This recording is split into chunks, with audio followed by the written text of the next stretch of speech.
ഹൃദയത്തിൽ പകയില്ലെന്ന് പറയാൻ പറ്റുമോ? ഹൃദയത്തിൽ അഹങ്കാരം ഉണ്ടായിട്ടില്ലെന്ന് പറയാൻ പറ്റുമോ?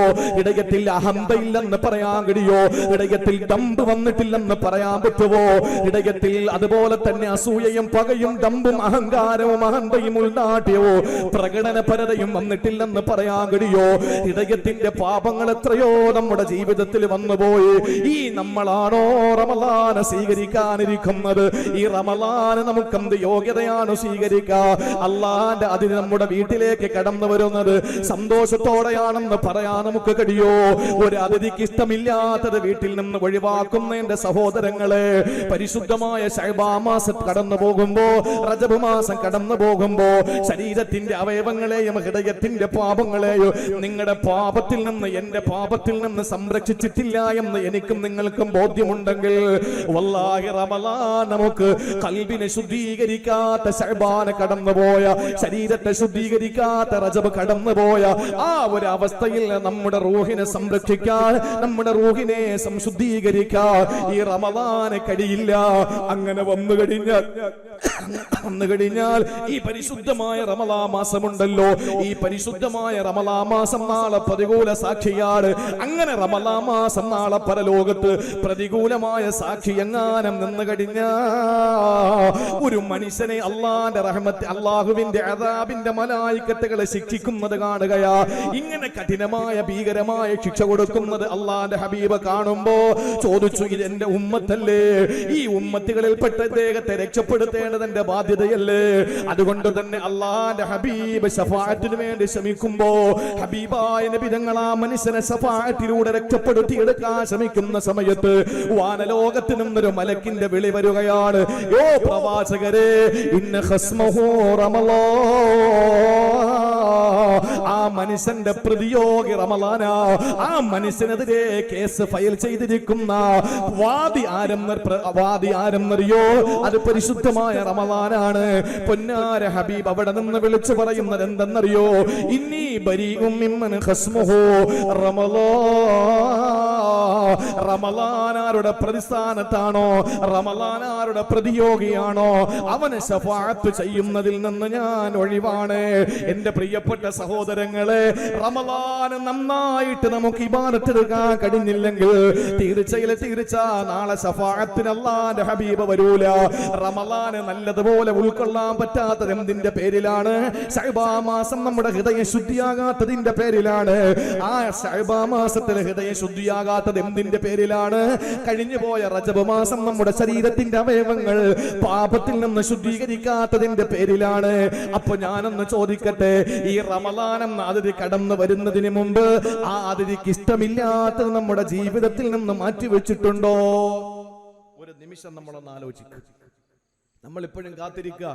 ഇപ്പോഴും പല മഹല്ലുകളിലെ തറാവീഹിനായി ഇമാമത്ത് നിൽക്കണം എഴുതി, ഒന്നാമത്തെ പത്തിൽ എങ്ങനെ കാര്യങ്ങൾ നിർവഹിക്കണം എഴുതി, എല്ലാം എഴുതി വെച്ചിരിക്കുകയാണ്. എത്രയോ കിലോ കണക്കിന് ഈത്തപ്പഴം ഇങ്ങനെ കൊണ്ടിറക്കി വെച്ചിരിക്കുകയാണ്. ഇപ്പോഴും ഈത്തപ്പഴം ഇങ്ങനെ അട്ടിയായി അതിന്റെ ബോക്സുകൾ റെഡിയാക്കി വെച്ചിരിക്കുകയാണ്. റമളാൻ മാസത്തിന്റെ കഞ്ഞി ആരുണ്ടാക്കണം? ഇപ്പോഴേ ബുക്ക് ചെയ്തു ഭണ്ഡാരിയെ, ഇല്ലേ? എത്ര കിലോ അരിക്കാണ് കഞ്ഞി വെക്കേണ്ടത്? തീരുമാനം എടുത്തു കഴിഞ്ഞു. കഞ്ഞി കൺവീനർ ആരാ? റമളാൻ കൺവീനർ ആരാ? തറാവീഹ് കമ്മിറ്റി ചെയർമാൻ ആരാ? എല്ലാ കമ്മിറ്റിയിലും മിനിറ്റ്സ് പാസ്സാക്കി കഴിഞ്ഞു. ഞാൻ ചോദിക്കട്ടെ, ഈ ശഅബാനിൽ നമ്മുടെ ഹൃദയം പരിപാവനമായിരുന്നു?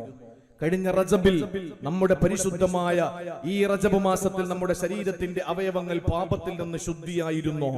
ഇല്ല എങ്കിൽ ആ അതിഥി നല്ലതുപോലെ നമ്മുടെ വീട്ടിൽ വരുമെന്ന് തോന്നുന്നുണ്ടോ? ഒരിക്കലും അങ്ങനെ ഒരു പ്രതീക്ഷ നമുക്ക് വേണ്ട. അള്ളാഹു നമുക്ക് മനസ്സിലാക്കാനും ജീവിതത്തിൽ അത് ഉൾക്കൊള്ളാനും അള്ളാഹു തൗഫീക്ക് നൽകി അനുഗ്രഹിക്കുമാറാവട്ടെ. അതുകൊണ്ട് പ്രിയപ്പെട്ട സഹോദരങ്ങളെ, ഒരു അതിഥി വരുമ്പോൾ നമ്മൾ സന്തോഷിക്കുന്നു, അതൊക്കെ ശരിയാ. ആ അതിഥി റമളാൻ ആകുമ്പോൾ നമ്മുടെ ശരീരം നിഷിദ്ധമാക്കപ്പെടുന്നത് നരകത്തിൽ നിന്നാണ്, അതെല്ലാം ശരി. ആ റമളാൻ എന്ന അതിഥി വരുന്നതിന് മുമ്പ് നമ്മൾ ഒഴിവാക്കേണ്ടതൊക്കെ ഒഴിവാക്കിയോ? വെറുതെയാണോ? അള്ളാഹു വേറെ ഏത് മാസം അങ്ങനെയുള്ള നിങ്ങളൊന്ന് പറയും. റബീഉൽ അവ്വൽ മാസത്തിന്റെ 2 മാസം മുമ്പ് ഏതെങ്കിലും ഒരു സ്ഥലത്ത് ഈ റബീഉൽ അവ്വലിനെ സംബന്ധിച്ചുള്ള സൂചനകൾ ഖുർആനോ ഹദീസോ നൽകിയിട്ടുണ്ടോ? ഇല്ല.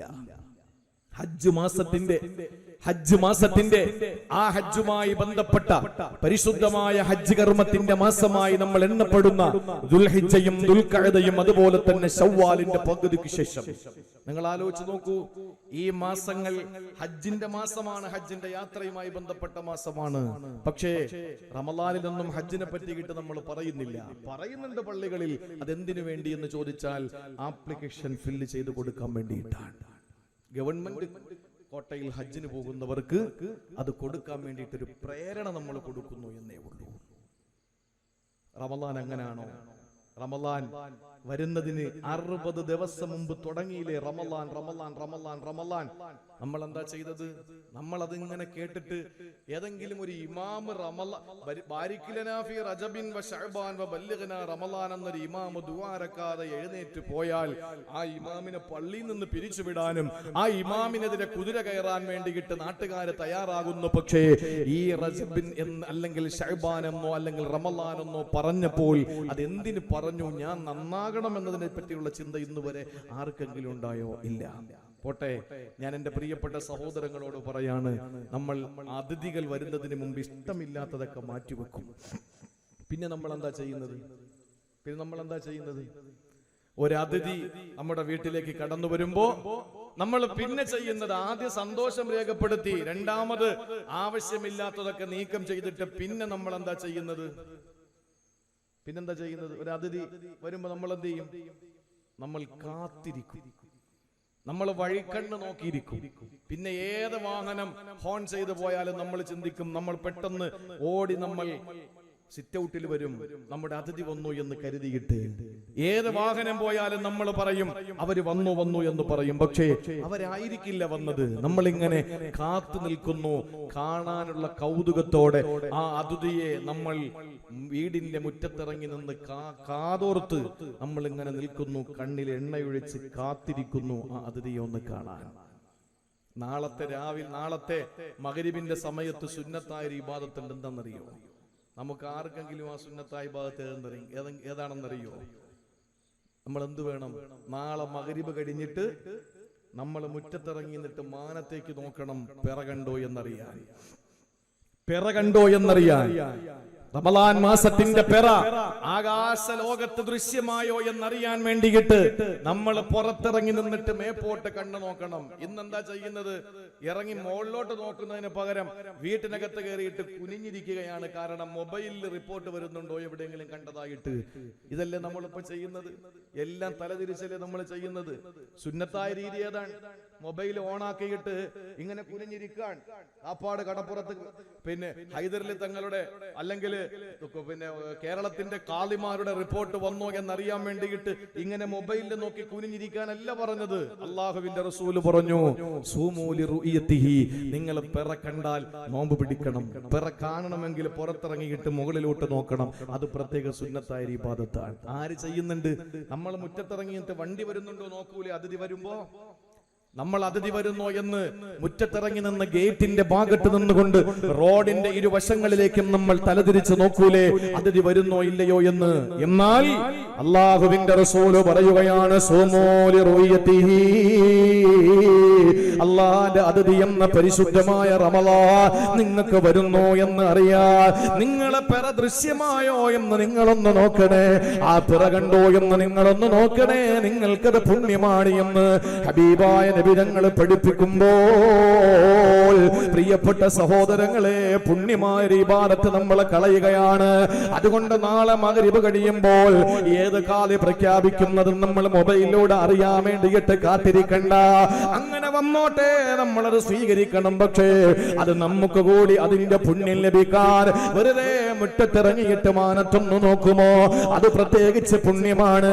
അങ്ങനെ ഏതെങ്കിലും ഒരു പെണ്ണങ്ങാന, ഏതെങ്കിലും ഒരു സ്ത്രീ എങ്ങാന, ഏതെങ്കിലും ഒരു വിശ്വാസിനിയായ സ്ത്രീ തന്റെ വീട്ടുമുറ്റത്തിറങ്ങി നിന്ന് സുന്നത്തായ കർമ്മം നിർവഹിച്ചുകൊണ്ട് ആകാശത്തിലേക്ക് നോക്കുമ്പോ സുബ്ഹാനല്ലാഹ് ഒരു പിറയങ്ങാന കണ്ട പെട്ടെന്ന് തന്നെ ആ പെണ്ണ് അടുത്ത ഒരു സ്ത്രീയെ കൂടെ വിളിച്ചിട്ടതൊന്ന് കാണിച്ചു കൊടുക്കണം. കാരണം പുരുഷനാണെങ്കിൽ ഒരാൾ കണ്ടാൽ മതി, സ്ത്രീകളാണെങ്കിൽ അങ്ങനല്ലേ, രണ്ടുപേര് കാണണം. കാരണം എന്താ? നാഖിസാത്തുൽ അഖ്ലി വദ്ദീനി. ദീനും കുറവാണ്, ബുദ്ധിയും കുറവാണ്. ആർക്ക്? സ്ത്രീകൾക്ക് ബുദ്ധിയും കുറവാണ്. നിങ്ങൾക്ക് ദേഷ്യമൊന്നും തോന്നണ്ട, ഇത് അള്ളാന്റെ ഹബീബ് പഠിപ്പിച്ചതാ. 11 ഭാര്യമാരെ എങ്ങനെ ജീവിക്കണം, ഭാര്യമാരോട് എങ്ങനെ കഴിയണമെന്ന് പഠിപ്പിച്ച അള്ളാഹുവിന്റെ പ്രവാചകൻ നബി മുഹമ്മദ് മുസ്തഫ സല്ലല്ലാഹു അലൈഹി വസല്ലമ തങ്ങൾ തന്നെ പറഞ്ഞത് നാഖിസാത്തുൽ അഖ്ലി, ബുദ്ധി കുറവാണ്. അതുകൊണ്ടാണ് സാക്ഷി നിൽക്കുമ്പോ ആണുങ്ങൾ ഒരാൾ നിൽക്കേണ്ടിടത്ത് പെണ്ണുങ്ങൾ 2 പേര് നിൽക്കണം. അവർക്ക് ദീനം കുറവാണ്. 30 ദിവസത്തെ നോമ്പ് അവർക്ക് പിടിക്കാൻ പറ്റൂല. പറ്റൂല. അവർക്ക് ഒരാഴ്ച നോമ്പ് പോവും. നമസ്കാരം എന്നും നിർവഹിക്കാൻ പറ്റൂല. അവർക്ക് ചിലപ്പോ വിശുദ്ധമായ ഉംറയ്ക്ക് പോയാൽ പലപ്പോഴും അവർക്ക് പരിശുദ്ധമായ ഉംറകൾ അല്ലെങ്കിൽ അവർക്ക് പരിശുദ്ധമായ ഇബാദത്തുകൾ അവരുടെ റൂമിൽ ഇരുന്ന് ചെയ്യേണ്ടി വരുന്നു. അവർക്ക് അള്ളാഹു കൊടുത്ത ഒരു ചെറിയ ന്യൂനത, അല്ലെങ്കിൽ അവർക്ക് കൊടുത്ത ഒരു ദുർബലത, അല്ലെങ്കിൽ അവർക്ക് കൊടുത്ത ഒരു ബലഹീനത. അതുകൊണ്ടാണ് പറഞ്ഞത് അവര് ദീനിന്റെ വിഷയത്തിലും ഒരു പിന്നിലാണ്. പക്ഷെ ഒരിക്കലും വിഷമിക്കണ്ട. പുരുഷന്മാരെ തസ്ബീഹം കൊണ്ട് പള്ളിക്കകത്ത് 60 വർഷം ഒരു പുരുഷായുസ് മുഴുവൻ നടന്നാലും കിട്ടാത്ത പ്രതിഫലം ലേബർ റൂമിലെ ഒരൊറ്റ മിനിറ്റ് ഞരക്കം കൊണ്ട് നിങ്ങൾ നേടിയെടുക്കും, ഒരൊറ്റ പ്രസവം കൊണ്ട് നേടിയെടുക്കും. അതും അള്ളാന്റെ ഹബീബ് സല്ലല്ലാഹു അലൈഹി വസല്ലം പഠിപ്പിച്ചു. ഏറ്റവും വലിയ മഹത്വം പെണ്ണിനാണ്. അതുകൊണ്ട് ഞാൻ പറയുന്നത്, നമ്മൾ കഴിവിന്റെ പരമാവധി മുറ്റത്തിറങ്ങി നിന്ന് അതിഥിയെ നോക്കുന്നത് പോലെ നമുക്കതിന് കഴിയണം. അതൊരു ഇബാദത്താണ്. അങ്ങനെ നമ്മൾ കണ്ണിൽ എണ്ണയൊഴിച്ച് നമ്മൾ ഓരോരുത്തരും ആ അതിഥിയെ നോക്കി നിൽക്കുമ്പോൾ കടന്നു വന്നു. ആ പരിശുദ്ധമായ അതിഥി കടന്നു വരുമ്പോൾ നാളത്തെ വൈകുന്നേരം സായാഹ്നത്തിലെ പിറയങ്ങാനം സൂര്യനസ്തമിക്കുന്ന സമയത്ത് ദൃശ്യമായി കഴിഞ്ഞാൽ ആ പരിശുദ്ധമായ ദിവസം നമ്മളിലേക്ക് കടന്നു വരുമ്പോൾ, പ്രിയപ്പെട്ടവരെ, ഒരു അതിഥിയെ വഴിക്കണ്ണ് നോക്കി നിൽക്കുന്നവന് അതിഥി കടന്നു വരുമ്പോ മുറ്റപ്പിറങ്ങിയിട്ട് സ്വീകരിച്ച് നേരെ കൊണ്ടിരുത്തുന്നത് അടുക്കളയിലല്ല. ആ അതിഥി കടന്നു വരുമ്പോൾ അവന് നേരെ പിടിച്ചുകൊണ്ട് ബാത്റൂമിൽ പോകൂല. ആ അതിഥിയെ നേരെ പിടിച്ചുകൊണ്ടുവന്ന് ഏതെങ്കിലും ബെഡ്റൂമിൽ എത്തില്ല.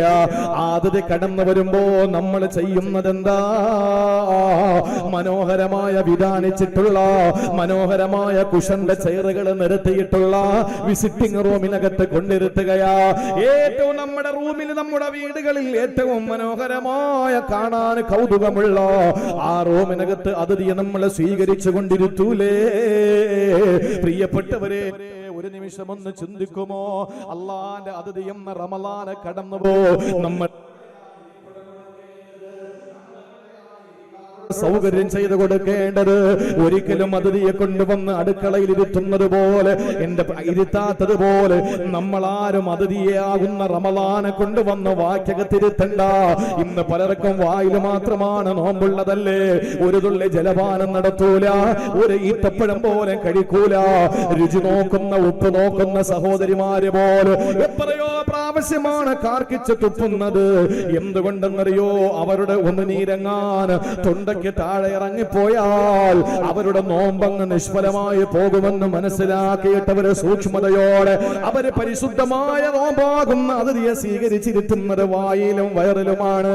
അവര് പട്ടിണി കിടക്കുന്നുണ്ട്, പക്ഷേ കാതുകളിലൂടെ കേൾക്കുന്നത് എത്രയോ മോശമാണ്, അവിടെ നാവുകൾ കൊണ്ട് പറയുന്നത് എത്രയോ മോശമാണ്. അതുകൊണ്ട് പ്രിയപ്പെട്ട ഉമ്മത്തെ, പ്രിയപ്പെട്ട സഹോദര, പരിശുദ്ധമായ റമളാൻ എന്ന അള്ളാന്റെ അതിഥി ഇരുത്തേണ്ടത് ഏറ്റവും മനോഹരമായ റൂമിനകത്താ, ഏറ്റവും ദാനിച്ചിട്ടുള്ള റൂമിനകത്താ. അതെവിടെയെന്നറിയോ? റമളാൻ മാസത്തെ ഇരുത്തേണ്ട സ്ഥലം എവിടെയെന്നറിയോ? എന്റെ പ്രിയപ്പെട്ടവരെ, അത് കണ്ണിലല്ല ഇരുത്തേണ്ടത്, കാതിലല്ല, നാവിലല്ല, വായിലല്ല, വയറിലല്ല, കാലിലല്ല, കയ്യിലല്ല. എവിടെയാ നമ്മൾ റമളാൻ ഇരുത്തേണ്ടതെന്നറിയോ?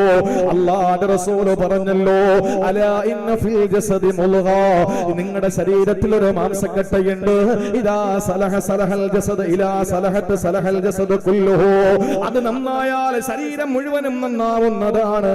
അത് മോശമായാൽ വൈദാ ഫസദത് ഫസദൽ ജസദ് കുല്ലുഹു, അത് മോശമായാൽ എല്ലാ അവയവങ്ങളും മോശമാകുന്നതാ. ആ അവയവമേതാ?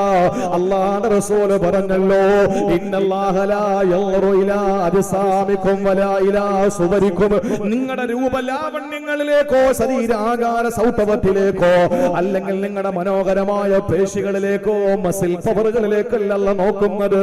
എവിടെയാണല്ല നോക്കുന്നതെന്നറിയോ? നിങ്ങളുടെ മനോഹരമായ സൗന്ദര്യം തുളുമ്പുന്ന നിങ്ങളുടെ മുഖത്തേക്കല്ല. എവിടെയാണ് അല്ല നോക്കുന്നത്? വിശ്വാസിയുടെ ഹൃദയത്തിലാ. അവന്റെ ഹൃദയത്തിലാണ് അല്ലാഹുവിന്റെ നോട്ടമുള്ളത്. അതുകൊണ്ട് തന്നെ പരിശുദ്ധമായ നോമ്പെന്ന അതിഥിയെ പിടിച്ചിരുത്തേണ്ടത് ഹൃദയത്തിലാണ്. ആ ഹൃദയത്തിൽ ഇരിപ്പിടം കൊടുക്കാൻ നമുക്ക് കഴിയണം എന്റെ സഹോദരങ്ങള്. ഹൃദയമെന്ന് പറയുന്നത് രാജാവാണ്. ശരീരത്തിന്റെ അവയവങ്ങളെല്ലാം പ്രജകളാണ്.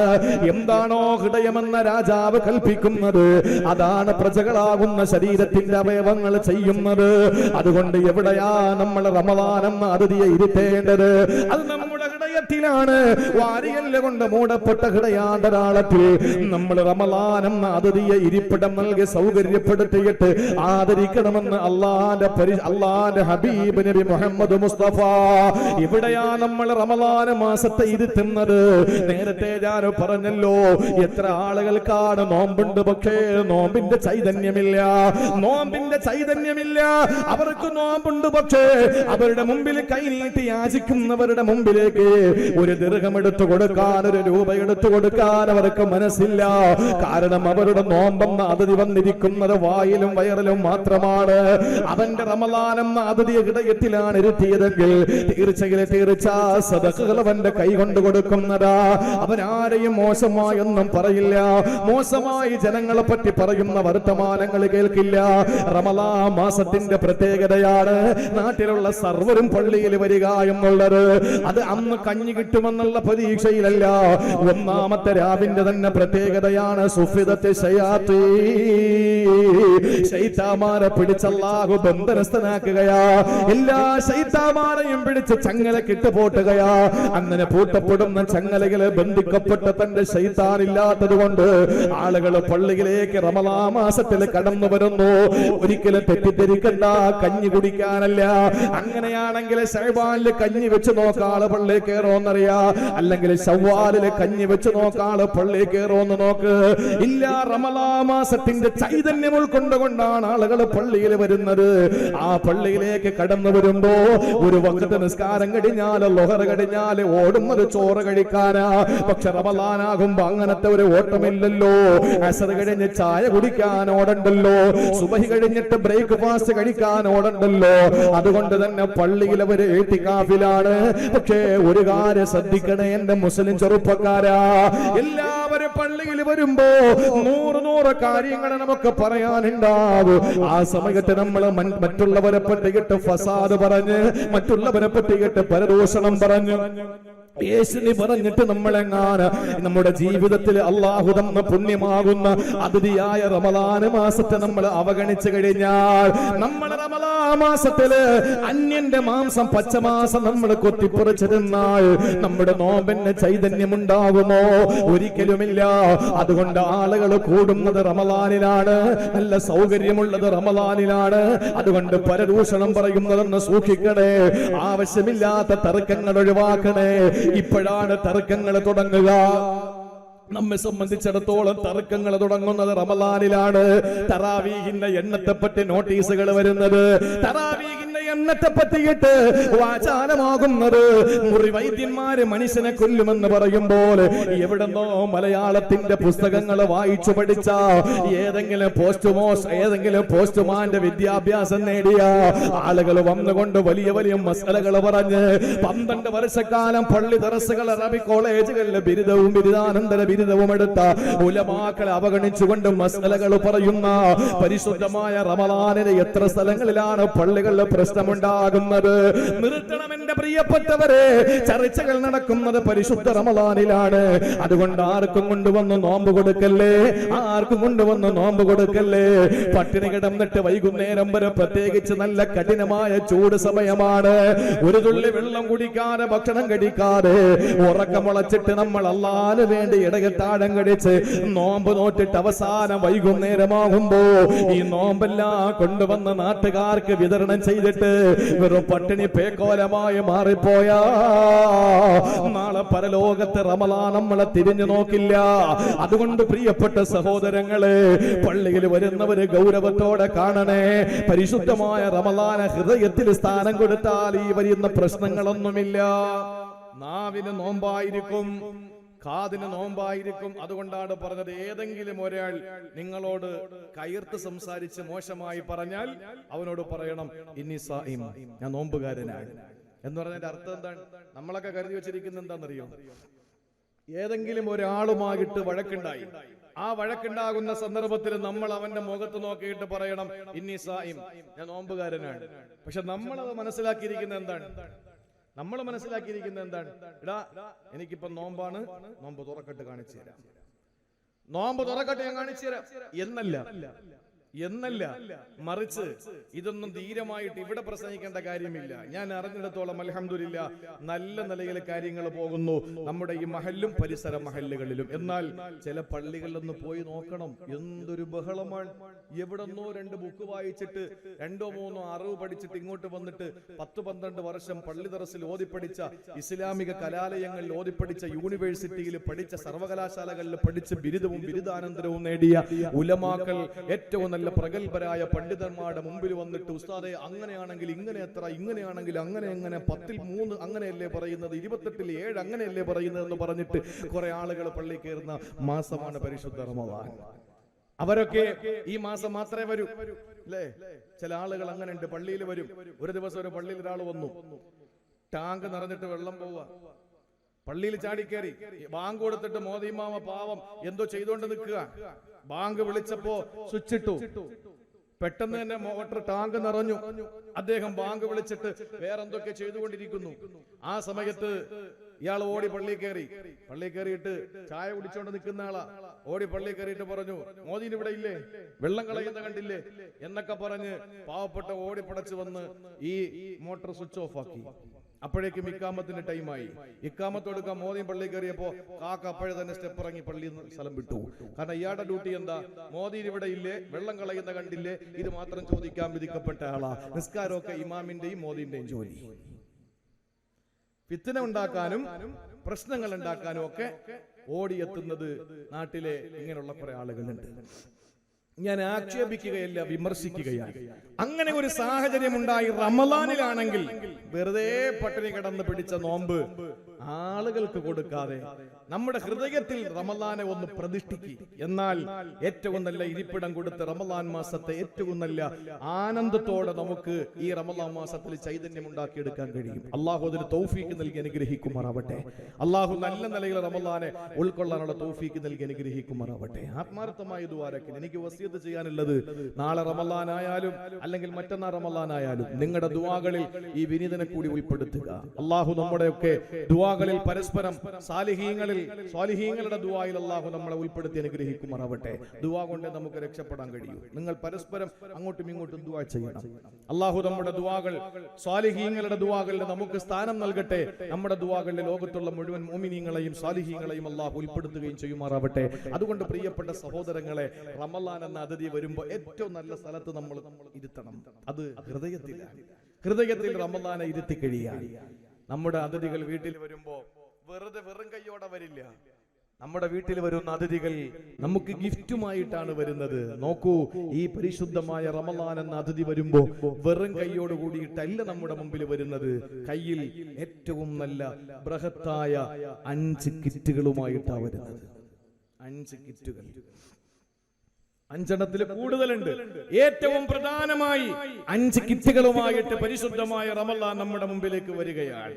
നമ്മുടെ അതിഥി കടന്നു വരുമ്പോൾ ആ 5 കിറ്റുകളിൽ ഒന്ന് അവ്വലുഹു റഹ്മ, ആദ്യത്തേത് പരിശുദ്ധമായ കാരുണ്യമെന്ന കിറ്റാണ്. സമ്മാന പൊതിയുമായിട്ടാണ് വരുന്നത്. രണ്ടാമത്തേതോ ഔസത്തുഹു മഗ്ഫിറ, രണ്ടാമത്തേത് മഗ്ഫിറത്താണ്. വാഖിറുഹു ഇത്ഖും മിനന്നാർ, അവസാനത്തെ 10 നരകമോചനത്തിന്റെ 10. പ്രിയപ്പെട്ടവരെ, അത് കഴിഞ്ഞാൽ പരിശുദ്ധമായ റമളാൻ എന്ന അതിഥി കടന്നു വരുന്ന 4ാമത്തെ കിറ്റേതെന്നറിയോ? അല്ലാഹു തന്നെ പറയുകയാണ്, ഇന്നാ അൻസൽനാഹു ഫീ ലൈലത്തിൽ ഖദർ വമാ അദ്റാക കമാ ലൈലത്തുൽ ഖദർ ലൈലത്തുൽ ഖദരി ഖൈറും മിൻ അൽഫി ശഹർ. അല്ലാഹു പറയുകയാണ് പരിശുദ്ധമായ ലൈലത്തുൽ ഖദർ ഉണ്ടല്ലോ, ആ ലൈലത്തുൽ ഖദർ എന്ന് പറയുന്ന 1000 മാസത്തേക്കാ ശ്രേഷ്ഠമായ ലൈലത്തുൽ ഖദർ എന്ന പുണ്യരാവുമായിട്ടാ റമളാൻ കടന്നു വരുന്നത്. ഒരൊറ്റ സെക്കൻഡ് കൊണ്ട് 1000 മാസത്തേക്കാൾ ഇബാദത്ത് എടുത്തുപോയ മുൻഗാമികളെക്കാൾ ഓടി സ്വർഗ്ഗത്തിലേക്ക് കടന്നു പോകാൻ കഴിയത്തക്കവണ്ണം അല്ലാഹു തആല നമ്മുടെ ഇബാദത്തുകൾക്ക് ചൈതന്യം തരുന്ന രാവാണത്.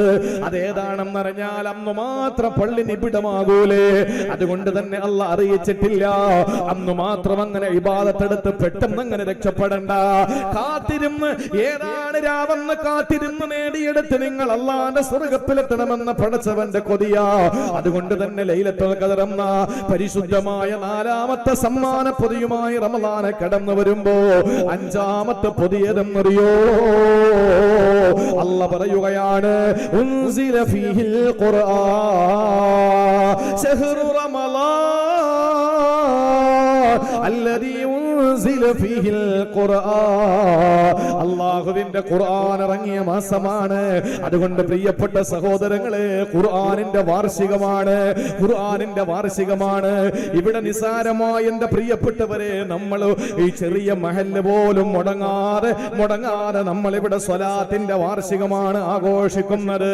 സ്വലാത്തിന്റെ വാർഷികം നമ്മൾ ആഘോഷിക്കുമ്പോ ഒന്ന് ചോദിക്കട്ടെ, ഒരു മഹല്ലിൽ ചൊല്ലിയ സ്വലാത്തുകളുടെ വാർഷികമാണെങ്കിൽ ലോകത്ത് നമ്മളാക്കി മാറ്റിയ പരിശുദ്ധ ഖുർആൻ ഉണ്ടല്ലോ, ലോകത്ത് ഏതൊക്കെ എവിടെയൊക്കെ ഏവന്മാര് എന്തൊക്കെ ഏതൊക്കെ നിലയിൽ എവിടെയൊക്കെ എപ്പോ പറഞ്ഞാൽ ഖുർആനിന്റെ വാചകങ്ങളെ മാറ്റണമെന്ന് ഇന്നും എന്റെ പ്രിയപ്പെട്ടവരെ മുറവിളി കൂട്ടുകയാണ്. ജിഹാദ് എന്ന പദം മാറ്റണമത്രേ, ഹലാൽ എന്ന പദം മാറ്റണമത്രേ, തലാഖ് എന്ന പദം മാറ്റണമത്രേ. ഇവരല്ല, ഇവരുടെ ഒരു 10 തലമുറ വന്നാൽ ഖുർആനിന്റെ ഒരു വള്ളി മാറ്റാൻ കഴിയുമോ? ഒരു പുള്ളി മാറ്റാൻ കഴിയുമോ? ഇല്ല. പരിശുദ്ധ ഖുർആനിന്റെ ഒരു വള്ളിക്കോ ഒരു പുള്ളിക്കോ വ്യത്യാസം വരുത്താൻ ലോകത്തൊരു ഭരണാധികാരികൾക്കും കഴിയൂല. ഇന്ന് സൗദി ഭരിക്കുന്ന മുഹമ്മദ് ബിൻ സൽമാന് കഴിയുമോ? ഇല്ല. സൗദി ഇമാമാകുന്ന ഇരു ഹറമുകളുടെ മേധാവി അബ്ദുറഹ്മാൻ സുദൈസിന് കഴിയുമോ? ഇല്ല. എന്റെ പ്രിയപ്പെട്ട സഹോദരങ്ങളെ, പരിശുദ്ധ മദീനത്തുൽ മുനവ്വറയിലെ ഇമാമിന് കഴിയുമോ? ഇല്ല. ലോകത്തൊരു മനുഷ്യനും കഴിയില്ല. എന്തിനേറെ ലോകത്തിന്റെ മുത്തേ പരിശുദ്ധമായ ഖുർആൻ അവതരിപ്പിക്കപ്പെടുമ്പോ നെഞ്ച് വിയർത്തുപോയ, ശരീരത്തിന്റെ ഭാഗങ്ങൾ വിയർത്തുപോയ, നെറ്റിത്തടത്തിൽ നിന്ന് വീർപ്പ് കണകങ്ങൾ പൊടിഞ്ഞു വീണുപോയ, ഭയന്ന് വിറച്ചുകൊണ്ട് ഓടി വന്ന് ഖദീജ ബീവിയുടെ മടിത്തട്ടിൽ കിടന്ന പുതച്ചിട്ട് മൂടിയിട്ടും പുതപ്പിട്ട് മൂടിയിട്ടും പുതച്ചിട്ടും അതിന്റെ ക്ഷീണം മാറാത്ത, ഭയം മാറാത്ത, അതിന്റെ തളർച്ച മാറാത്ത അല്ലാഹുവിന്റെ ഹബീബിന്റെ മേലെ വിശുദ്ധമായ ഖുർആൻ ഹിറാ ഗുഹരത്തിന്റെ അന്തരീക്ഷത്തെ കീറി മുറിച്ചുകൊണ്ട് പരിശുദ്ധ കഅബാലയത്തിൽ നിന്ന് 4.5 കിലോമീറ്റർ പുറത്തുള്ള ജബലുൻ നൂറിൽ 1.5 മണിക്കൂർ യാത്ര ചെയ്താൽ മുകളിലെത്തുന്ന ഹിറാ ഗുഹയുണ്ടല്ലോ, ആ ഹിറാ ഗുഹരത്തിന്റെ അന്തരീക്ഷത്തെ കീറി മുറിച്ചുകൊണ്ട് ഭീമാകാരനായ മലക്ക് ജിബ്രീൽ അലൈഹിസ്സലാത്തു വസ്സലാം ഇറങ്ങി വന്ന് പരിശുദ്ധമായ ഖുർആനിന്റെ ദിവ്യബോധനം കൊടുത്തങ്ങൾ. ആ പരിശുദ്ധമായ റമളാൻ, പരിശുദ്ധമായ ഖുർആൻ മാസം അവതരിപ്പിക്കപ്പെട്ടത് ഈ പുണ്യ റമളാനിലാണ്. ഏറ്റവും വലിയ സമ്മാനവുമായിട്ട് കടന്നു വരുന്നത് പ്രിയപ്പെട്ട സഹോദരങ്ങളെ, റഹ്മത്ത് നമുക്ക് ഉൾക്കൊള്ളാൻ കഴിയോ? അതിഥികളെ കൊണ്ടുവരുന്ന സാധനങ്ങൾ വേണ്ടാന്ന് പറഞ്ഞവിടെ മുമ്പിൽ വെച്ച് വലിച്ചെറിയാൻ നമുക്ക് കഴിയോ? അത് അവഗണിക്കാൻ നമുക്ക് കഴിയോ? ഇല്ല. അതുകൊണ്ട് തന്നെ ആ അതിഥി കൊണ്ടുവരുന്ന സമ്മാന പൊതികൾ 2 കൈയും നീട്ടി സ്വീകരിക്കേണ്ടവരാണ് നമ്മളെങ്കിൽ ആദ്യത്തെ 10 തുടങ്ങുന്നത് നാളത്തെ മഗ്രിബിന്റെ സമയം മുതലാകാ, അല്ലെങ്കിൽ ചൊവ്വാഴ്ച മഗ്രിബിന്റെ സമയം മുതലാകാ. ഏതായിരുന്നാലും പ്രിയപ്പെട്ടവരെ, നമ്മൾ ചോദിക്കണം 10 ദിവസങ്ങളിൽ രാപ്പകലുകളിൽ ചെറിയ ഉറക്കെ ഓരുന്ന നമസ്കാരങ്ങളിലും പതുക്കെ ഓരുന്ന നമസ്കാരങ്ങൾ ഏത് ഇബാദത്തുകളിലും നമ്മൾ റബ്ബിനോട് ചോദിക്കേണ്ടത് അല്ലാഹുവേ നിന്റെ റഹ്മത്ത് ഞങ്ങൾക്ക് നൽകണേ അല്ലാ, നിന്റെ കാരുണ്യം ഞങ്ങൾക്ക് തരണേ പടച്ചവനെ എന്നാണ്. അള്ളാന്റെ കരുണ ഇല്ലെങ്കിൽ എന്താ നമുക്ക്? അള്ളാഹുവിന്റെ കാരുണ്യമില്ലെങ്കിൽ രക്ഷപ്പെടാൻ നമുക്ക് കഴിയോ? ഒരിക്കലും നമുക്ക് രക്ഷപ്പെടാൻ കഴിയില്ല. അള്ളാഹുവിന്റെ കാരുണ്യമില്ലാതെ ലോകത്തൊരു മനുഷ്യനും രക്ഷപ്പെടാൻ കഴിയില്ല. ആ കാരുണ്യം എന്റെ പ്രിയപ്പെട്ടവരെ നമ്മൾ റബ്ബിനോട് 10 ദിവസവും കൈനീട്ടി യാചിക്കണമെന്ന് ആരംഭപ്പൂവായ നബി മുഹമ്മദ് മുസ്തഫ സല്ലല്ലാഹു അലൈഹി വസല്ലമ തങ്ങൾ പഠിപ്പിക്കുകയാണ്. 10 ദിവസം നമ്മൾ ചോദിക്കണം. നമ്മുടെ പള്ളികളിൽ ചോദിക്കുന്നുണ്ട്, അല്ലാഹുമ്മ റഹംനി, അള്ളാഹുവിനോട് നമ്മൾ ചോദിക്കുകയാണ് അവന്റെ കാരുണ്യം നമുക്ക് ലഭിക്കാൻ. എത്ര വിശാലമാണ്. അള്ളാഹുവിന് ദേഷ്യം വരുമോ നമ്മളോട്? എന്തെങ്കിലും ചോദിച്ചാൽ എന്റെ പ്രിയപ്പെട്ടവരെ, നമ്മളോട് അള്ളാഹുവിന് ദേഷ്യം ഉണ്ടാവുമോ? ഇല്ല. നമ്മുടെ സൃഷ്ടികളോട് ചോദിച്ചാൽ, നമ്മുടെ വീട്ടിന്റെ മുമ്പിൽ വന്ന ഒരാൾ റമളാനൊക്കെയാണ്, ഞാൻ ഒരു കാര്യം കൂടി പറയാം, അൽഹംദുലില്ലാ നമ്മുടെ മഹല്ല് എല്ലാത്തിനും മാതൃകയാണ്. ഈ പരിശുദ്ധമായ ഈ സദസ്സിൽ വെച്ച് ഞാൻ പറയുന്നു, എല്ലാത്തിനും മാതൃകയാണ്. നമ്മുടെ മഹല്ലുകളിൽ പല സ്ഥലങ്ങളിലുമുള്ള വേദനാജനകമായ കാര്യം, ആ മഹല്ലുകളിലെ പാവപ്പെട്ട ജനങ്ങളെ ഇപ്പോ ഇവിടെ ഈ മഹല്ല് പ്രഖ്യാപനം നടന്നു. ഞാൻ പറയട്ടെ, ഈ മഹല്ല് പ്രഖ്യാപനം നടക്കുമ്പോൾ കമ്പ്യൂട്ടർവൽക്കരിച്ചുകൊണ്ട് ഇന്ന് ജനിച്ച ഒരു കുഞ്ഞിനെ പോലും ഇത് ആഡ് ചെയ്ത്, ഇന്ന് മരണപ്പെട്ടു പോയ ഒരാളിനെ അതിൽ നിന്ന് ഡിലീറ്റ് ചെയ്ത്, കൃത്യമായി എത്ര തലയെണ്ണം ഈ മഹല്ലിലുണ്ട് എന്ന് ഒരൊറ്റ സ്വിച്ച് ഓണാക്കുമ്പോൾ സ്ക്രീനിൽ തെളിയത്തക്കവണ്ണം കമ്പ്യൂട്ടർവൽക്കരിച്ച് ഇടുക്കി ജില്ലയിൽ ആദ്യമായി ഇടമറകിലെ ഈ കാരൂക്കപ്പള്ളി മാതൃകയാകുമ്പോൾ, എന്റെ പ്രിയപ്പെട്ട സഹോദരങ്ങളോട് പറയാൻ, ചില മഹല്ലുകളിൽ ഇങ്ങനെയൊന്നും നോട്ടമില്ല. ഇത് പറയാൻ നമ്മൾ ഏതെങ്കിലുമൊക്കെ വിദ്വേഷ പ്രസംഗത്തിന്റെ പ്രചാരകനായി പോകും. ഇന്നും റമളാൻ മാസത്തിന്റെ വെള്ളിയാഴ്ചകളിൽ ഖതീബുമാരാകുമ്പോൾ, ജുമഅയ്ക്ക് നേതൃത്വം കൊടുക്കുന്നവരാകുമ്പോൾ, എന്നെ പോലുള്ള പണ്ഡിതന്മാർ അത് അനുഭവിക്കേണ്ടി വരുന്നത് കൊണ്ട് ഞാൻ പറയുകയാണ്, നമ്മുടെ പള്ളികളിൽ രാവിലെ 11 മണിക്ക് ജുമഅയ്ക്ക് വേണ്ടി പ്രിപ്പയർഡ് ആകുന്ന സമയത്ത് കതകിൽ വന്ന് മുട്ടുന്നു. ഒരു ചെറിയ പള്ളിയിൽ നിന്ന്, ഏതോ ഒരു പള്ളിയിൽ നിന്നുള്ള സർട്ടിഫിക്കറ്റുമായിട്ട് വരികയാണ്. ഞാൻ വേദനയോടുകൂടി പറയുകയാണ്, ഈ കേരളത്തിലെ മുഴുവൻ മഹല്ല് ഭാരവാഹികളോടും എന്റെ വിനീതമായ റിക്വസ്റ്റ് ആണിത്. ഇതേപോലുള്ള സംവിധാനങ്ങൾ ഉണ്ടാക്കിയിട്ട് നിങ്ങളുടെ മഹല്ലുകളെ സംസ്കരിക്കണം, നിങ്ങളുടെ മഹല്ലുകൾ പരിശോധിക്കണം. ഈ മദീനയുടെ ഏതെങ്കിലും പ്രവിശ്യയിലൂടെ നടന്നു പോകുന്ന ഒരു കുതിരയുടെയോ ഒരു ഒട്ടകത്തിന്റെയും കാലങ്ങാനം ഏതെങ്കിലും ഒരു കുഴിയിൽ വീണുപോയാൽ, ഏതെങ്കിലും 2 പലകയുടെ ഇടയിൽ വീണുപോയാൽ, ആ കുതിരയുടെ കുളമ്പിന്റെ പേരിൽ നാളെ പടച്ചവന്റെ മുമ്പിൽ ഈ ഉമർ പിടിക്കപ്പെടുമെന്ന് പേടിച്ചു പോയ ഉമർ ഫാറൂഖ് റളിയല്ലാഹു തആല പ്രതിനിധാനം ചെയ്ത മഹല്ലിന്റെ സംരക്ഷണമാണ്, ഇമാറത്താണ് ഇന്ന് കേരളത്തിലെ പ്രഗത്ഭരായ രാഷ്ട്രീയ പ്രവർത്തകരടക്കമുള്ള ആളുകളുടെ കൈകളിൽ അല്ലാഹു തആല കൊടുത്തിരിക്കുന്നത്. നിസ്സാരമാണെന്ന് കരുതരുത്. ഈ പള്ളിയിൽ ഹൗലിൽ ടാങ്കിൽ വെള്ളം തീർന്നു പോയാൽ കണ്ടവനും ഏതെങ്കിലും പോകുന്നവനും ചാടിക്കറിയിട്ട് മോട്ടറിടാൻ അനുവാദമില്ല. ഇവിടെ ഏതെങ്കിലും ഈ പള്ളിയുടെ നിർമ്മാണവുമായി ബന്ധപ്പെട്ട് എന്തെങ്കിലും ഒരു സംവിധാനമുണ്ടെങ്കിൽ അത് പോകുന്നവനും വരുന്നവനും ഒന്നും ചെയ്യാനുള്ള അനുമതിയില്ല. അതിനിവിടെ പൊതുജനങ്ങളായി തന്നെ തെരഞ്ഞെടുക്കപ്പെട്ട ഒരു കമ്മിറ്റിയുണ്ട്.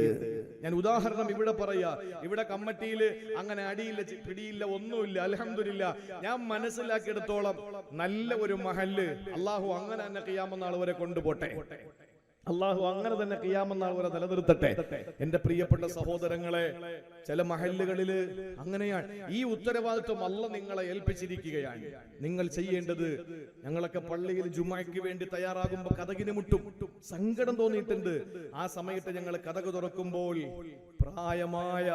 പ്രായം ചെന്ന പ്രിയപ്പെട്ട സഹോദരിമാർ, അവർക്ക് രോഗം കഠിനമായതിന്റെ പേരിൽ അവർ സ്റ്റെപ്പ് കയറി വന്നതിന്റെയോ വാഹനമിറങ്ങി നടന്നു വന്നതിന്റെയോ അവരുടെ ശാരീരിക ദുർബലതകൾ അവരുടെ ശരീരത്തിന്റെ ലാംഗ്വേജിൽ നമുക്ക് മനസ്സിലാക്കാൻ കഴിയുന്നു. ആ പ്രിയപ്പെട്ട സഹോദരിമാർ അല്ലെങ്കിൽ സഹോദരി വന്നിട്ട് നമ്മളോട് പറയുന്നത്, എന്റെ പ്രിയപ്പെട്ട മകളുടെ കല്യാണമാണ് ഉസ്താദേ, 10-ാം തീയതി സഹായിക്കണം, വെള്ളിയാഴ്ച റമളാൻ ആയതുകൊണ്ട് ഇറങ്ങിയതാണ്, നിങ്ങൾ സഹായിക്കണം, ഇതാ എന്റെ പള്ളിയിലെ സർട്ടിഫിക്കറ്റ് ആണ്. എന്താ കയ്യിൽ ിക്കുന്നതെന്നറിയോ? നാണമുണ്ടോ ഇങ്ങനത്തെ കമ്മിറ്റിക്കാർക്ക്?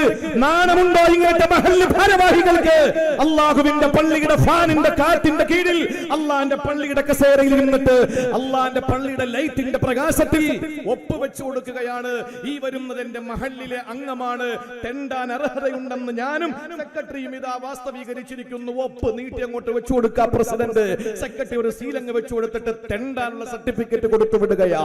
ഓരോ മഹല്ലും ആ മഹല്ലിലെ പാവപ്പെട്ടവരെ കണ്ടെത്തിയിട്ട് പണക്കാരനോട് നിർബന്ധിച്ച് ഇമാമിനെ കൊണ്ട് വെള്ളിയാഴ്ച സക്കാത്തിനെ പറ്റി പ്രസംഗിപ്പിച്ച്, ഇല്ലെങ്കിൽ ഈ മുഴുവൻ സ്വത്തും ഈ സമ്പത്ത് മുഴുവനും മാലയായി അല്ലാഹു നിന്റെ കഴുത്തിൽ പാമ്പായി ശുജാഉൽ അഖ്റ എന്ന കസണ്ടിക്കാരനായ ധീരൻ എന്നർത്ഥം വരുന്ന വിശത്തിന്റെ കാഠിന്യം കൊണ്ട് അല്ലാഹുവിന്റെ ഹബീബ് പഠിപ്പിച്ച ഹദീസിന്റെ വിശദീകരണത്തിൽ മുഹദ്ദിസീങ്ങൾ പറഞ്ഞത് ശുജാ എന്ന് പറഞ്ഞാൽ ധീരനാണ്, അഖ്റ എന്ന് പറഞ്ഞാൽ കശണ്ടി എന്നാണ്. കശണ്ടി എന്ന് പറഞ്ഞാൽ ആ പാമ്പിന്റെ വിഷത്തിന്റെ കാഠിന്യത്തിന്റെ പേരിൽ തന്നെ അതിന്റെ ശരീരത്തിൽ ഒരു ശകലം ഒരു രോമം പോലും കിളിക്കുന്നില്ല. ധീരനായ പാമ്പ്. ഈ പാമ്പിന്റെ കോലത്തിൽ മുഴുവൻ സ്വത്തിനെയും അല്ലാഹു മാലയാക്കി നിന്റെ കഴുത്തിൽ അണിഞ്ഞിട്ട് അതിങ്ങനെ നിന്നെ കൊത്തും. എന്നിട്ട് പറയും ഹാദാ കൻസുക ഹാദാ മാലുക, ഇത് നിന്റെ ധനമാണ്, നിന്റെ നിധിയാണെന്ന് പറഞ്ഞിട്ട് നരകത്തിലെ കഠിനമായ ഭീകരമായ ശിക്ഷ മുഴുവൻ സമ്പന്ന വരേണ്യ വർഗവും അനുഭവിക്കേണ്ടി വരുമെന്നുള്ള കാര്യത്തിൽ സംശയമില്ല. അങ്ങനെ ഒരു സാഹചര്യം ഉണ്ടാകുമ്പോൾ എന്റെ പ്രിയപ്പെട്ടവരെ, ഇമാമ് ആ നാട്ടുകാരെ മുഴുവനും ഈ വിഷയം ഗൗരവത്തിലെടുത്ത് പറഞ്ഞു കൊടുത്തിട്ട് ആ നാട്ടിലെ പാവപ്പെട്ടവർക്ക് മഹല്ല് കമ്മിറ്റിക്കാർ ഇടപെട്ടുകൊണ്ട് അവിടുത്തെ വിഷയങ്ങൾ പരിഹരിക്കണം. ഇല്ലെങ്കിൽ എന്താ സംഭവിക്കുന്നതെന്നറിയോ? ഖേദമുണ്ട്. ഈ റമളാൻ മാസത്തിൽ ഇവിടെ എങ്ങനെയാണ്? അൽഹംദുലില്ലാ മാതൃകയാണ്. ആയിരം അഭിനന്ദനങ്ങൾ എന്റെ പ്രിയപ്പെട്ട നവാസ് സാഹിബും അതുപോലെ തന്നെ ജനറൽ സെക്രട്ടറി. ഞാൻ 8 കൊല്ലം മുമ്പ് ഇവിടെ വരുമ്പോഴും അവർ തന്നെയാണ് പ്രസിഡന്റ് സെക്രട്ടറി. കഴിഞ്ഞ വർഷം വരുമ്പോൾ ഇന്നത്തെ സെക്രട്ടറി തന്നെയാണ് അന്നത്തെ സെക്രട്ടറി. പ്രസിഡന്റ് മറ്റൊരു പ്രിയപ്പെട്ട സഹോദരനായിരുന്നു. ഇന്നലെ ഞാൻ അദ്ദേഹം സദസ്സിൽ വന്ന് എന്നെ കണ്ടിരുന്നു. ഐക്യത്തോടെ, ഒരു വെറുപ്പില്ലാതെ, വിദ്വേഷമില്ലാതെ അള്ളാഹുവിന്റെ ഭവനത്തിന്റെ പള്ളിയുടെ പരിപാലനമാണിത്. ഇത് തീക്കട്ടയാണ് എന്ന ബോധത്തോടു കൂടി തന്നെ നല്ല നിലയിൽ ഇതിന്റെ പരിപാലനം ഇമാറത്ത് നടത്തുന്നുണ്ട്. ഈ മഹൽ അങ്ങനെയാണ്. ഇതിനെ മാതൃകയാക്കിക്കൊണ്ട് മുഴുവൻ മഹല്ലുകാരോടും എനിക്ക് പറയാനുള്ളത് ഖേദമുണ്ട്. വേറൊന്നും കൊണ്ടല്ല, റമളാൻ മാസത്തിൽ നമ്മുടെ ഉമ്മമാര് പച്ചരി വാങ്ങാൻ സഞ്ചിയും കൊണ്ടുപോയാലും ആളുകൾ പറയും തെണ്ടാൻ വേണ്ടി ഇറങ്ങിയെന്ന്. ആലോചിച്ചു നോക്കൂ. ഏതെങ്കിലുമൊക്കെ വീട്ടിൽ ചെല്ലുമ്പോ, ഞാൻ തുറന്നു പറയാൻ, ഏതെങ്കിലും വീട്ടിൽ പോകുമ്പോ ആരെങ്കിലും എന്തെങ്കിലും തന്നാലേ തങ്ങളുടെ മക്കൾക്ക് എന്തെങ്കിലും വാങ്ങാൻ കഴിയൂ. അതുകൊണ്ട് പാവപ്പെട്ട ഉപ്പ എന്താ ചെയ്യുന്നറിയോ? 25 രൂപ കൊടുത്തിട്ടൊരു തൊപ്പി വാങ്ങുന്നു. തൊപ്പി വാങ്ങിയിട്ട് തലയിൽ വെച്ചിട്ട് അത് വെച്ചിട്ട് കള്ളപ്പരം കാണിച്ചിട്ട് പണപ്പിരിവ് നടത്താനല്ല. ഈ 25 രൂപ വാങ്ങി കൊടുത്തൊരു തൊപ്പി വാങ്ങി തലയിൽ വെച്ച് ഞാനൊരു മുസ്ലിമാണ് എന്നറിഞ്ഞാൽ, ഈ റമളാൻ മാസത്തിൽ മനസ്സലിഞ്ഞ ആളുകളുണ്ടല്ലോ, അവരെന്തെങ്കിലും തന്നാൽ അതുകൊണ്ട് എന്റെ കുടുംബം കഴിയൂ എന്ന് മനസ്സിലാക്കിയിട്ട് വീടുകളുടെ മുമ്പിൽ തൊപ്പി വെച്ച് വരുന്ന നമ്മുടെ പ്രിയപ്പെട്ട പിതാക്കന്മാർ. എന്താ സംഭവിക്കുന്നത്? തൊപ്പി വെച്ചുകൊണ്ടൊരു ആലിം ഏതെങ്കിലും ഒരു കാര്യം ഒരു വീട്ടിൽ ചെന്ന് പറയാൻ വേണ്ടി പോയാലും ജനാലയിലൂടെ താത്ത നോക്കും, തൊപ്പിയുള്ള ആളാണോ? തുറക്കൂല. കാരണം തെണ്ടാൻ വന്നതാണെന്ന് ആ താത്താക്കും അറിയാം. അദ്ദേഹം പോയത് വേറെ ഒരു പ്രധാനപ്പെട്ട കാര്യം പറയാനായിരിക്കും. ഇതാരാ പറയിപ്പിച്ചത്? നമ്മുടെ ഉമ്മമാര് ഏതെങ്കിലും മാവേലി സ്റ്റോറിലോ ഏതെങ്കിലും റേഷൻ കടയിലോ പോയിട്ട് സഞ്ചിയുമായി തിരികെ വരുമ്പോ തെണ്ടാൻ പോയിട്ട് വന്നതാണെന്ന് പറയിപ്പിച്ചതാരാ? ഈ റമളാൻ മാസത്തിന്റെ തെണ്ടാനുള്ള മാസമാണെന്ന് പറയിപ്പിച്ചതാരാ? എന്റെ പ്രിയപ്പെട്ടവരെ, ഞാൻ ഒന്നുകൂടി പറയുന്നു, ലോകം മുഴുവനും ഈ അള്ളാഹുവിന്റെ ഹബീബ് പഠിപ്പിച്ചത് 2 വിഭാഗം ആളുകളുണ്ട്. ആ 2 വിഭാഗം ആളുകൾ നന്നായാൽ ആ നാട് മുഴുവനും നന്നാകും. അൽ ഉലമാ, ഇരിക്കുന്ന ഇമാം അടക്കമുള്ള ഉലമാക്കളും ഈ പ്രസിഡന്റ് സെക്രട്ടറി അടക്കമുള്ള ഉമറാക്കളും. അവര് പഴച്ചാൽ നാട് പഴച്ചു പോകും. നിങ്ങളൊന്ന് സങ്കല്പിച്ചു നോക്കിയേ, ഇമാമും കമ്മിറ്റിക്കാരും അങ്ങനെ ഒരു സാഹചര്യമാണെങ്കിൽ ഈ മഹലിന്റെ കാര്യം ഒന്ന് ആലോചിച്ച് നോക്കിയേ. അവരെ പറ്റി എന്തെങ്കിലും റിമാർക്ക് ഉണ്ടോ? മുമ്പിരുന്നവരെ പറ്റിയുണ്ടോ? ഒന്നുമില്ല. അവർ പെർഫെക്റ്റ് ആണ്. എന്തുകൊണ്ട്? ഈ സമൂഹം അൽഹംദുലില്ലാഹ്, ഈ ഒരു കൊച്ചു മഹല്ല് അഭിനന്ദനാർഹമാണ്. ഇവിടുത്തെ പ്രവർത്തനങ്ങൾ മുക്തകണ്ഠം ഞാൻ പ്രശംസിക്കുകയാണ്. ഈ രീതിയിൽ നിങ്ങൾക്കിത് ചെയ്യാൻ കഴിഞ്ഞിട്ടുണ്ടെങ്കിൽ എന്റെ പ്രിയപ്പെട്ട സഹോദരങ്ങളെ, നിങ്ങളുടെ മനസ്സിന്റെ വിശാലത കൊണ്ട്, നിങ്ങളുടെ മനസ്സിന്റെ നിഷ്കളങ്കത കൊണ്ട്, ആത്മാർത്ഥത കൊണ്ട് നിങ്ങൾ പൊന്നനിക്ക് ചൊരിഞ്ഞേരാൻ വേണ്ടിയിട്ട് പറയുന്നതല്ല. അങ്ങനെ ചൊരിഞ്ഞേരുന്ന പൊന്നനിക്ക് വേണ്ട. ഞാൻ പറയുന്നത് നിങ്ങൾ ഏറ്റവും നല്ലവരാണ്. അതിന്റെ തെളിവാണ് എന്റെ പ്രിയപ്പെട്ടവരെ നിങ്ങളുടെ പ്രവർത്തനങ്ങൾ. ഒരു കൊച്ചു മഹല്ല, അള്ളാഹു നിലനിർത്തി തരട്ടെ. നമ്മുടെ മഹല്ലുകളിൽ അങ്ങനെ ചെയ്യണം. താരൂക്കപ്പള്ളിയെ മാതൃകയാക്കിക്കോളൂ. ഒരിക്കലും നമ്മൾ ആരും കൊച്ചായി പോകൂല. എല്ലാ മഹല്ലുകാരും അങ്ങനെ തീരുമാനത്തിൽ നിങ്ങളൊന്ന് ആലോചിച്ച് നോക്കി. ഈ റമളാനിൽ ആരെങ്കിലും ഇറങ്ങി നടക്കുമോ? നടക്കില്ല. ഇപ്പൊ തന്നെ എന്താ സംഭവിക്കാൻ പോകുന്നത്? എന്താ സംഭവിക്കാൻ പോകുന്നത്? നാടിന്റെ നാനാഭാഗങ്ങളിൽ കോവിഡ് 6800 കഴിഞ്ഞു. മെനിങ്ങാന്നോ 800, 700, 500.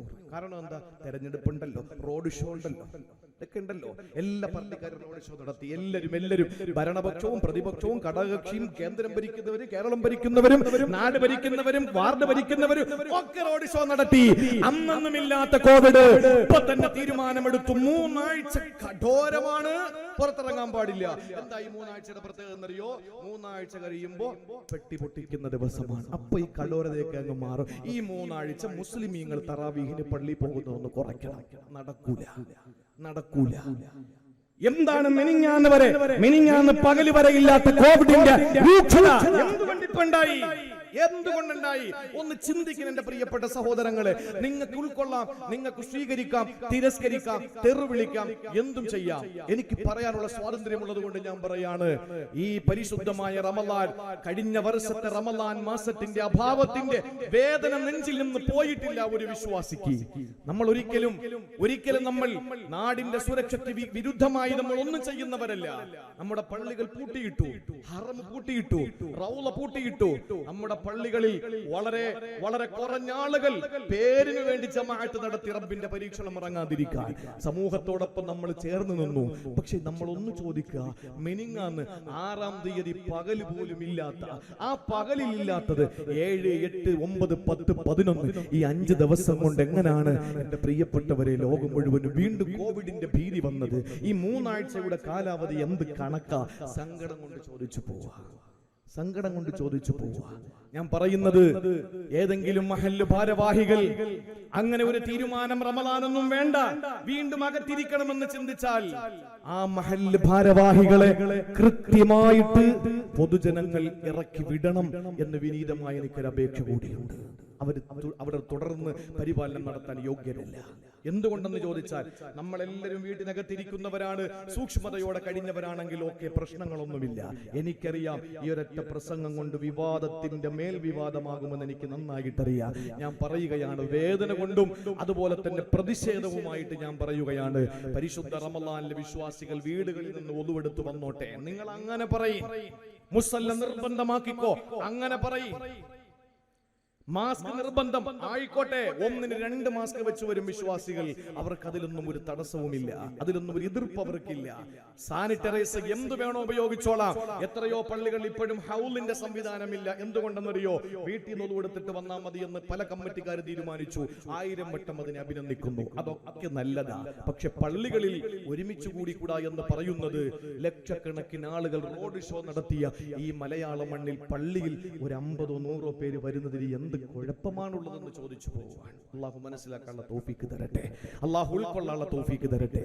നമ്മളെ കൊണ്ട് കഴിയില്ല സഹോദരങ്ങളെ, നമ്മളെ കൊണ്ട് കഴിയില്ല. എന്തുകൊണ്ടെന്നാൽ, കഴിഞ്ഞ വർഷം നമുക്ക് നഷ്ടപ്പെട്ടു പോയ റമളാൻ മാസത്തിന്റെ എഴുത്തിക്കാഫും അവസാനത്തെ 10ഉം 17-ാം രാവും 27-ാം രാവും ലൈലത്തുൽ ഖദർ പ്രതീക്ഷിക്കപ്പെടുന്ന ഒറ്റയായ അവസാനത്തെ 10 രാവുകളും പെരുന്നാളിന്റെ സന്തോഷത്തോടെ കുളിച്ചൊരുങ്ങി പുത്തനുടുപ്പ് ധരിച്ച് അപ്പറപൂശിട്ട് മക്കളെ കൈപിടിച്ചുകൊണ്ട് പള്ളികളിലും ഈദ്ഗാഹുകളിലേക്കും പോയ നമുക്ക് അതൊക്കെ വീടിന്റെ ഉള്ളിൽ ഒതുങ്ങിക്കഴിയേണ്ടി വന്നതിന്റെ നീറ്റലും മാറിയിട്ടില്ല. അപ്പോഴും നമ്മുടെ പള്ളികളല്ലാത്ത മറ്റ് സംവിധാനങ്ങളിലൊക്കെ യഥേഷ്ടം ആളുകൾ വിഹരിക്കുമ്പോൾ പള്ളികളിൽ പുതിയ തീരുമാനം കൊണ്ടുവരുന്നത് ദയവ് ചെയ്ത് ഭരണാധികാരികൾ അവസാനിപ്പിക്കണമെന്ന് കേണപേക്ഷിക്കുകയാണ്. നിങ്ങൾ അങ്ങനെ ചെയ്യരുത്. അധികാരത്തിന്റെ ദണ്ട് ഉപയോഗിച്ചുകൊണ്ട്, മുഷ്ക് ഉപയോഗിച്ചുകൊണ്ട് ചെയ്താൽ പരീക്ഷിക്കപ്പെടും. അതിലൊരു സംശയവുമില്ല. പരീക്ഷിക്കപ്പെടും. അള്ളാഹുവിന്റെ വിപത്ത് വരും, അദാബ് വരും. അതുകൊണ്ട് നമ്മുടെ പള്ളികളിൽ സജീവമായി ഇബാദത്തുകൾ നടക്കണം.